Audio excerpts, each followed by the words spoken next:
Minor குழந்தைகளை எந்த சூழ்நிலையிலும் கடைசரக்காக கருதக்கூடாது என்று விவாகரத்து வழக்கில் சென்னை உயர்நீதிமன்றம் கருத்து தெரிவித்திருக்கிறது. மேலும் விவரங்களை செய்தியாளர் சுரேஷ் வழங்கிட கேட்கலாம். சுரேஷ் வணக்கம். சென்னை உயர்நீதிமன்றம் என்ன தெரிவித்திருக்கிறது, முழு தகவலை சொல்லுங்க.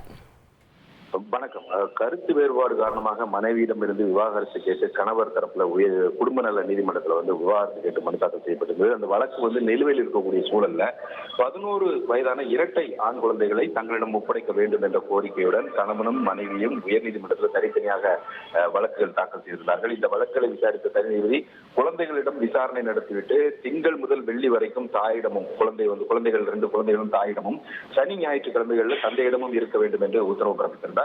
இந்த உத்தரவை எதிர்த்து கணவர் தரப்பில் தாக்கல் செய்யப்பட்ட மேல்முறையீட்டு வழக்கை நீதிபதிகள் எஸ். எம். சுப்பிரமணியம் மற்றும் முகமது சபிக் அடங்கிய அமர்வு விசாரித்தது.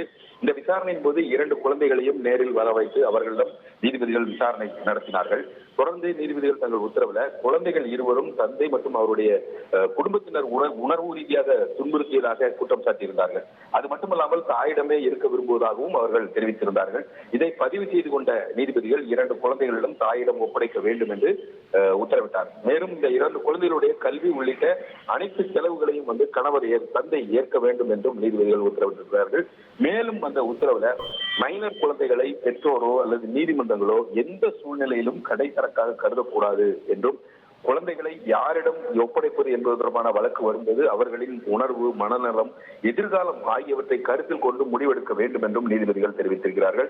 குழந்தைகளை தாயிடமோ தந்தையிடமோ ஒப்படைப்பது என்பது பிரச்சனைக்கு ஒரு தீர்வு காணக்கூடிய ஏற்பாடாகவோ அல்லது பரிவர்த்தனையோ அல்ல. அதே சமயம் அந்த குழந்தைகளுடைய விருப்பம், உணர்வுகளுக்கு முன்னுரிமை வழங்க வேண்டும் என்றும் நீதிபதிகள் தங்கள் உத்தரவில் சுட்டிக்காட்டியிருக்கிறார்கள். தகவல்களுக்கு நன்றி சுரேஷ். இனி செல்லும் இடமெல்லாம் செய்தி.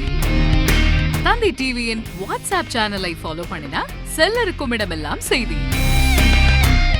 இதோ QR கோட் இப்பவே ஸ்கேன் பண்ணுங்க, ஃபாலோ பண்ணுங்க.